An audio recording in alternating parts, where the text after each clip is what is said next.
Again, welcome to the course of entrepreneurship. This is entrepreneurship for senior 5. Um, and our lens today will be moved to Unity 3, business growth and development. Within this unit, we shall explore strategies and best practices for driving sustainable business growth. Um, the objectives of this unit. By the end of this unit, you will be able to define the key concepts, clear, understand, and define the core concepts related to business growth. You'll be able to identify growth indicators and understand the factors for the business growth. Finally, you will be able to gain practical knowledge and develop the insight needed to effectively manage and guide a growing business. The meaning of key concept: a business growth is a process where an organization experiences significant and sustained increases in market reach, revenue, and product or service expansion. This allows the company to serve more customers and generate greater profit over time. We shall look at indicators and diving into indicators of business growth. Um, the indicators of business growth are characterized and qualified into two categories. There is one, qualitative growth indicators, and another category of quantitative growth indicators. Among the qualitative growth indicators, we have customer loyalty, customers reviews, and many more. While on quantitative growth indicators, we consider labor turnover rate, look at customer retention rate, inventory turnover rate, and many more. Reaching to the indicators of business growth, there are many indicators. One, increased sales revenue. When there is a consistent increase, hiking in a company's sales figures over time, it is a clear sign that a business growth and expansion is reached. Two, expand market share.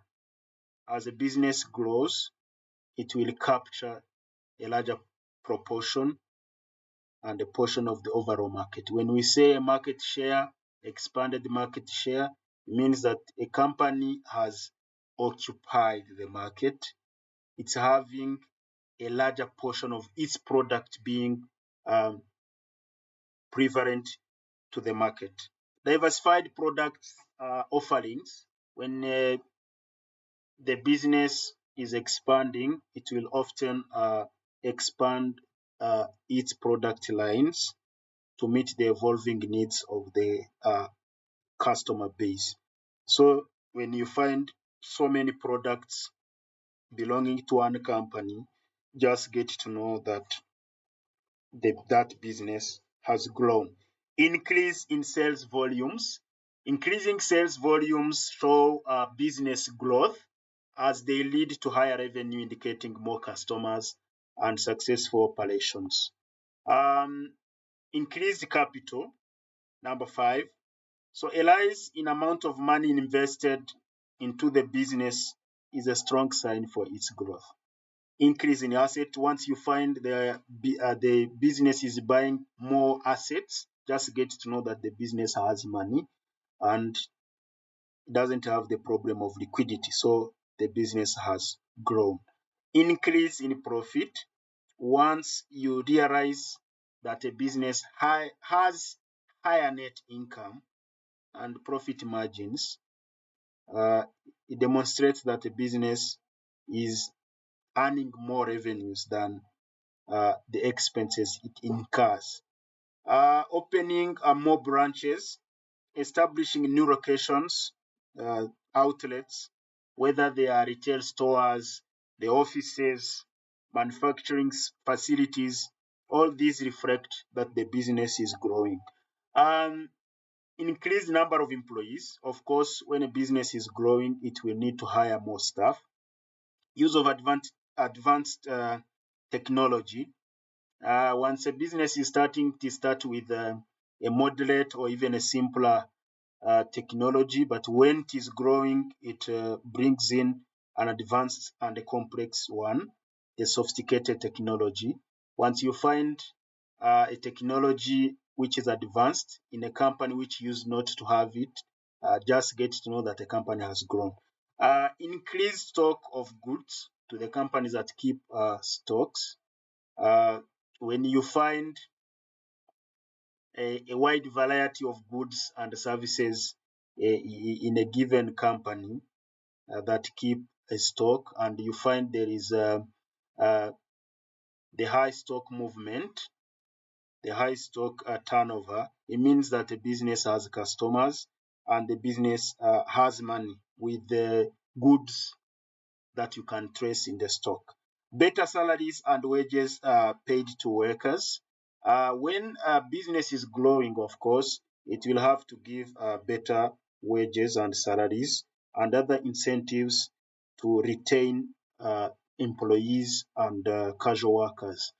Um, we have factors that promote the business growth. Um, One, availability of the market. When you have a growing customer uh, base, just get to know that a business is going to grow. Adequate capitalization. When there is a sufficient financial resources, of course, the business will hike in terms of growth. Competent management, the visionary leaders and the management team, the managers, and all people in the management, if they are competent and willing to drive innovation, the business growth will certainly happen.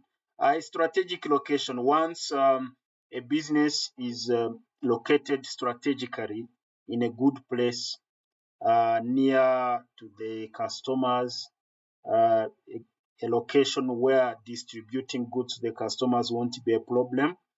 Um, any kind of good location, be it in proximity to the suppliers, to the target customers, they give just a valid uh, advantage to promote a business growth. Political stability and security.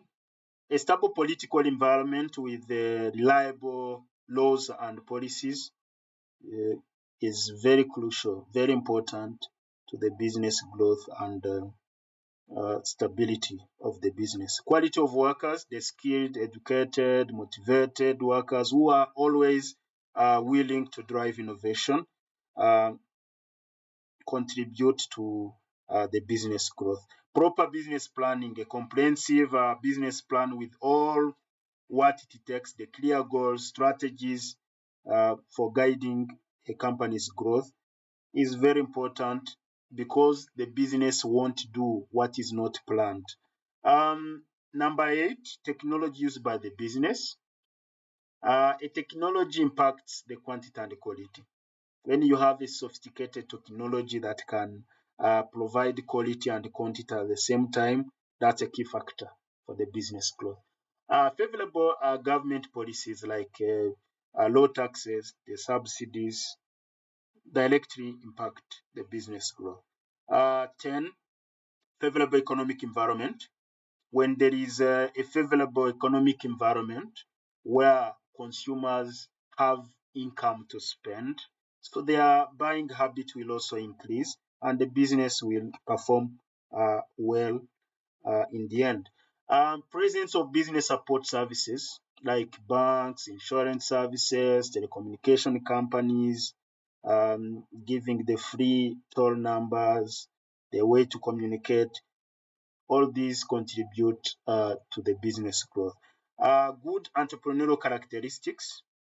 The entrepreneur who is self-confident, risk-taking, uh, mm, who has perseverance and creativity, uh, and all it takes to drive innovation, of course, will have to um, experience his or her company's growth. We have factors which impede business growth. which hinder business growth. One, shortage of working capital, insufficient funds for operations.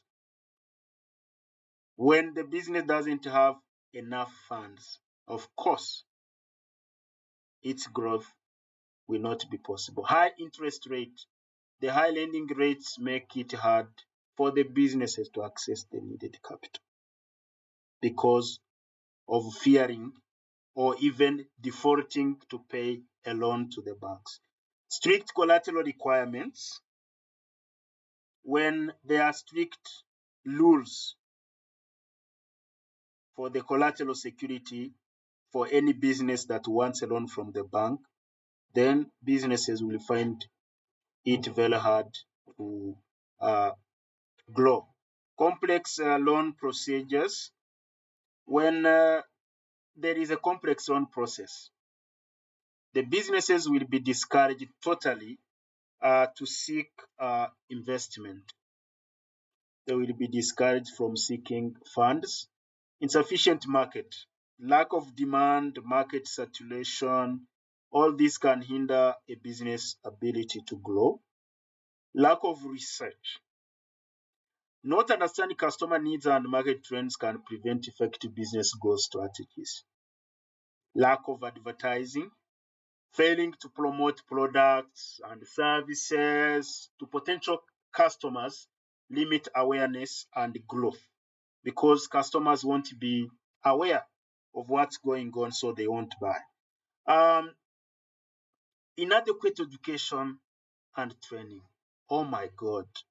Lack of education and training in business management can hinder entrepreneurs' ability to grow and expand effectively. There is this need of entrepreneurial education, like this I'm doing. High tax burden. Excessive taxation and tariffs can significantly reduce profits and can flow. When we are on this very point, the high tax burden. When the government charges high taxes, it becomes a burden to the consumers, a burden to the businesses, and in the end, the businesses won't gather enough revenues to engage in growth initiatives, in research and development, etc. So this impedes business growth. Bureaucratic challenges, bureaucracy in registration, licensing, all these can delay and frustrate business growth. Licensing a business takes 3 months. What's that? So investors won't come to invest there. Lack of government support. When the government is not supporting partially or fully, financing, giving tax incentives, if it's not doing this, then businesses will find it very hard for them to grow. Growth strategies. There are strategies for growth. Like in any business, there should be a strategy for growth because of the factors that impede business growth. So there should be strategies to grow. The business growth strategy is a plan that companies make to expand their businesses in a specific aspect, such as yearly revenue, number of customers, or number of products. Specific growth strategies include new locations, investing in customer acquisition, or expanding a product line. Categories of business growth strategies. We have two broad categories of business growth strategies. We have internal growth strategies and external business growth strategies. The internal growth strategies include improving customer care, delivering quality products and services, offering discount to customers, carrying out sales promotion. human resources development, creating new distribution channels and locations, bundling products. This involves selling a bundle of products as one kit. Um, Market penetration and development, etc. External business growth strategies include three main points. We have merging with other firms or mergers. Among mergers, we have horizontal merger, vertical merger, conglomerate merger. Then we have another category of an acquisition and making strategic alliances like franchising, joint venture, licensing agreement, etc. I want us to just go and dive into details. But before we go and dive into details, which one is not an internal growth strategy? Improving customer care, merging with other firms, carrying out sales promotions, creating new distribution channels. The audience, what is the right answer? The right answer is B, merging with other firms. So merging with the other firms, you are no longer doing it internally, but you are doing it externally. You are doing it externally. So merging with other firms is part of external, not internal growth strategy. Explain the difference between horizontal and vertical mergers. Can you guess? All right. A horizontal merger occurs between companies at the same stage of production in the same industry, while a vertical merger involves companies at different stages of production in the same industry. Diving into details,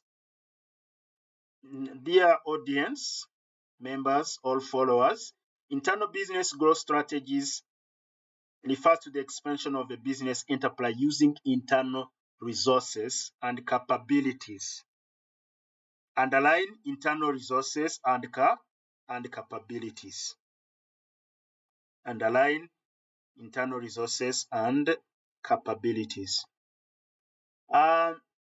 Internal growth strategies, as I said earlier, it includes providing providing customer care, the good customer care. How do you cater for the customers? Delivering quality products and services, offering discount to customers.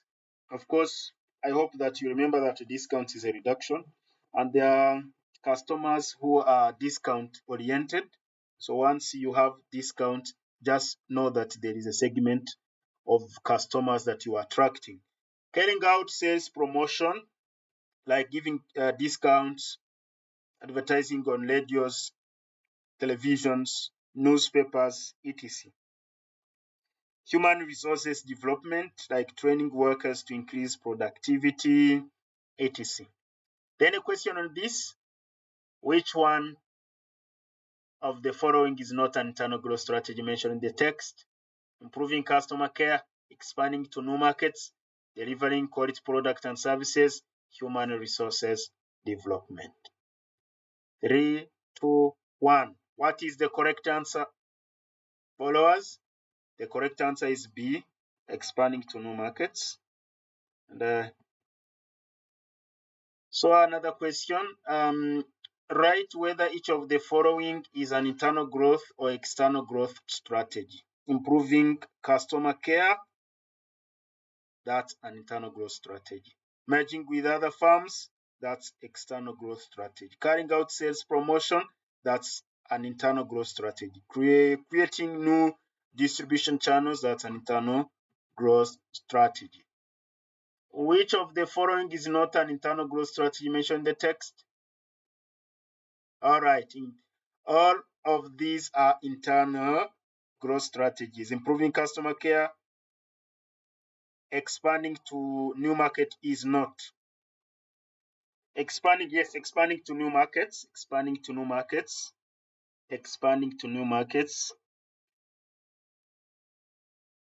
delivering quality products and services, human resources development, All these are the internal growth strategies. Other strategies that are used internally include new distribution channels and locations, like having new outlets. As this second question was about to bring a bit of uh, confusion to expanding to new markets. When you create a new distribution channel, like opening a new branch, that one is not an external, as long as you are not merging, you are not creating a strategic uh, partnership with external people, you are not engaging other external partners or stakeholders.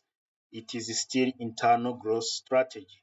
Bundling products involves just selling a bundle of product as one kit, like the way you can sell a mobile phone and a SIM card. You sell a toothpaste and toothbrush, or bread and butter. All these are examples of the internal growth strategies. Market penetration and development, like reaching new customer segment and markets. If there is a new customer segment, a new group that is not served, and you decide to go and start serving uh, those customers, then it is still internal growth strategy. Which of the following is an example of bundling products as an internal growth strategy? Opening new outlets, selling a mobile phone with a SIM card, reaching new customer segments.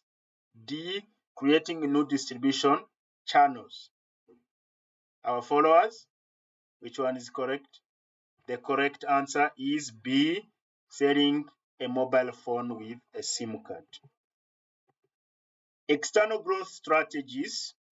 The external growth strategies, also commonly known as inorganic growth, refers to growth of a company that results from using external resources and capabilities rather than from internal business activities. I want you to always underline that. I want you to always underline the external resources and capabilities rather than from internal business activities. Just underline it, as you have to remember the difference between internal growth strategies. The internal growth strategies, there is a use of internal resources and capabilities, while the external growth strategies, there is a use of external resources and capabilities rather than from internal business activities.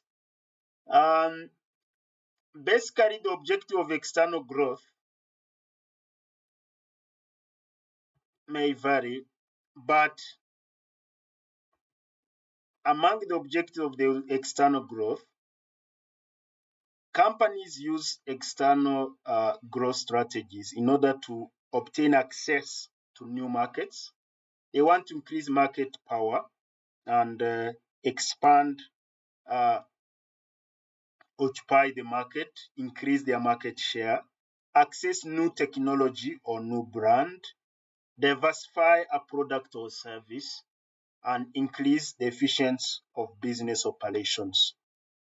So the external business growth strategies, as I said earlier, include merging, acquisition, and strategic alliances, of which we shall explain in details each of these points: merging, acquisition, and strategic alliances.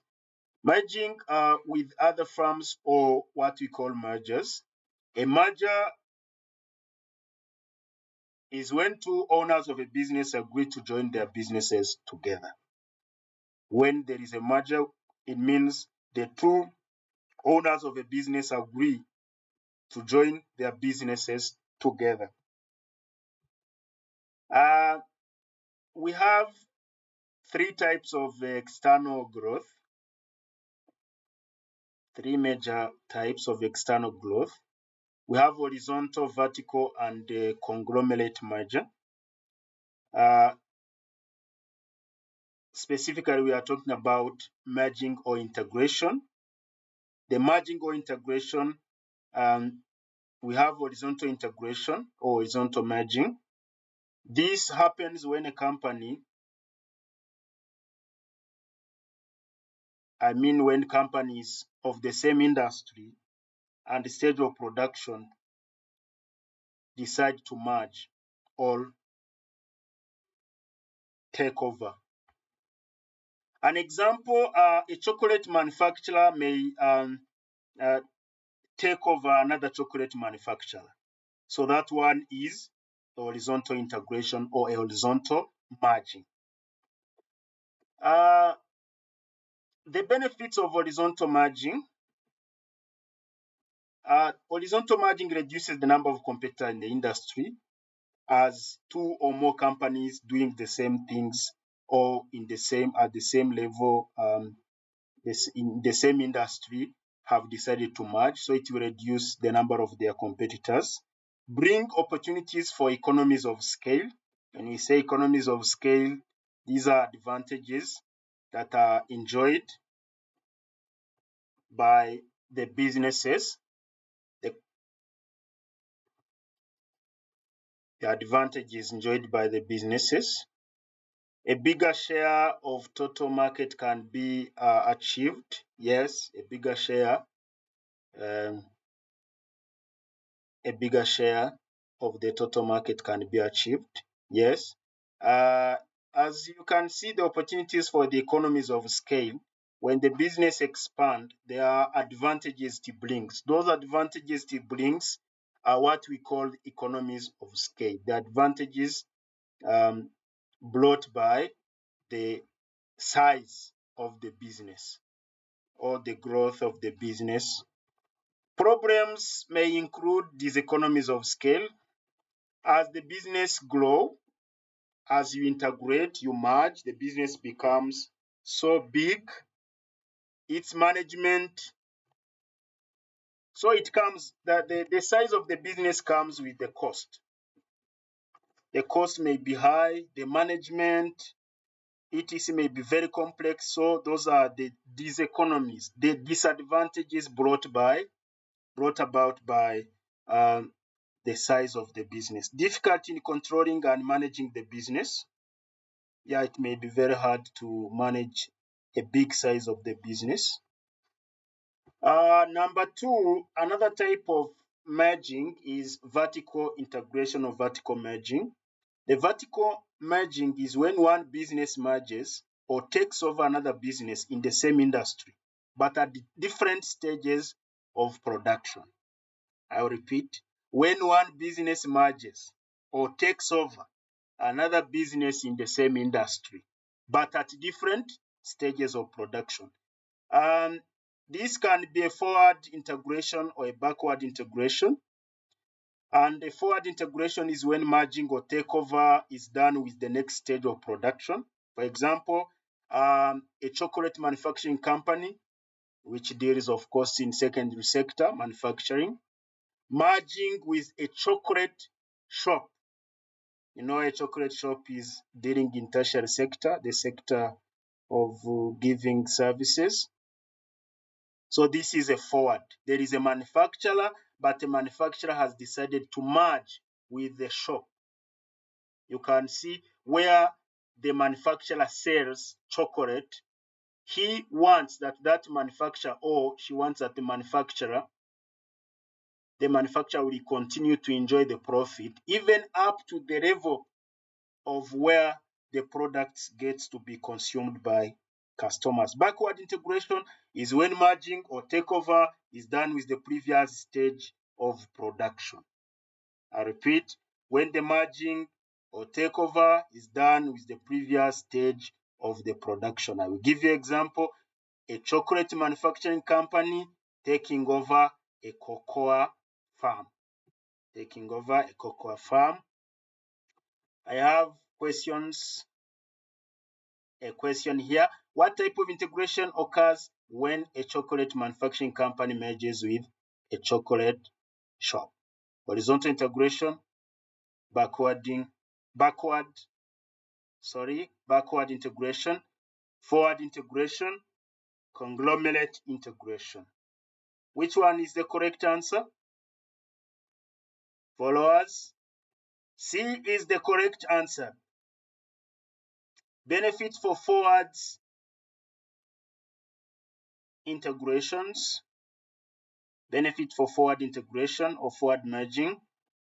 The merger provides an assured outlet for its product. Yes. Why is this one a benefit? The merger provides an assured outlet for, yes, the manufacturer already knows who to sell the products to and who will consume the products, as he or she has merged with the tertiary business. The expand business absorb the profit margin made by the retailer and the manufacturer. Yes, this is very obvious. Information regarding consumer needs and preferences can be obtained directly from the manufacturer. This is for a fact very true. Merger gives an assured supply of essential components. Very correct. For the backward, the expanding business absorbs the profit margin of suppliers. When the business is expanding and it has opted to backward integration, it will absorb all the profit of the suppliers. A supplier could be prevented from supplying to other manufacturers. Very correct. Supplier will not be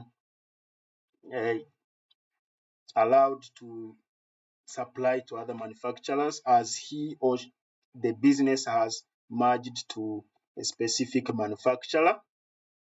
A good example, you might have a sugar producing company merging with the sugarcane farmers. So that is a backward. When you have merged with a given number of sugarcane farmers, they won't supply their sugarcanes to any other factory. Cost of components and supplies are controlled. Very correct. The cost of components and supplies are strictly controlled rather. So the third type of merging in this category, we have conglomerate merger. Apart from horizontal, vertical, now we have the third one, conglomerate merger. A conglomerate merger is when a firm merging or taking over another firm in a totally different industry. Like having a barber shop merging with a restaurant. Imagine a barber shop merging with a restaurant, merging with let's say with the cloth or textile industry. So the conglomerate means that a firm is merging or taking over another firm which is totally different from its industry. So it is again called diversification or conglomerate merger. What type of external growth involves a firm merging with another firm in a completely different industry? Completely different. That is, followers, what is the correct answer? Horizontal merger, vertical merger, conglomerate merger, and acquisition. The correct answer is C, conglomerate merger. Followers, we have the benefits of conglomerate merger. The activity in more than one industry will diversify and spread the risk taken by the business. Transfer of ideas in different sections can help the business. Then we have number 2 as a part of external business growth strategy. An acquisition. An acquisition is a financial transaction in which the acquiring company, or which we call a bidder, purchases a controlling stake or a big share in a target company. There are two types of this kind of takeover. We have friendly takeover and hostile takeover. When an acquisition is done with the consent of the management and shareholders of a target company or without it, that one is called a friendly takeover. The hostile takeover is when an acquisition is done without the consent of the management and shareholders of the target company. Strategic alliances. The strategic alliance implies companies combining their assets and resources for a certain period of time to achieve predetermined goals while remaining independent. Among the forms of strategic alliances, we have franchising, and a franchise is an agreement where one party gives another party the right to use its trademark or trade name to produce and market goods and services. For example, we have the telecommunication companies, the soft drink companies. We have an example of Rwanda, Kagera Motors, and Toyota. This kind of business is called franchising. So, franchising is an agreement between a franchisor and franchisee, where they agree to use on the use of trademark and or trade name. The forms of strategic alliances, as we continue to expound on this, we have the joint venture. The joint venture is created when independent companies become partners and establish a new entity jointly owned by the participant called partners. A licensing agreement is another point. It's another form of another external growth strategy. And a licensing agreement is a contract between two parties, the licensor and licensee, in which the licensor grants the licensee the right to use the brand name, trade, patent, technology, or ability to produce and sell goods owned by the licensor. Here are the examples of this kind. We have Coca-Cola company licensing other companies to use its bottles, even other products like, just to mention a few, the Coca-Cola as a brand, and many other of examples of this category. Disadvantages caused by the business growth. We have the problem of control and management. Control and management get harder with expansion. The larger the business it becomes, the poorer the communication. There are expansion costs, and we said there are just diseconomies of scale, which can result in shortage of finance for businesses, and a financial plan which must be prepared in anticipation of expansion. It can include short, long-term loans to compensate for financial loss. And we have possible conflicts and difficulties. For example, the business culture and the style of management may be compromised if there is a new style of management that is brought in by the strategy. Especially when it's for external arrangement. This is the end. Thank you very much. See you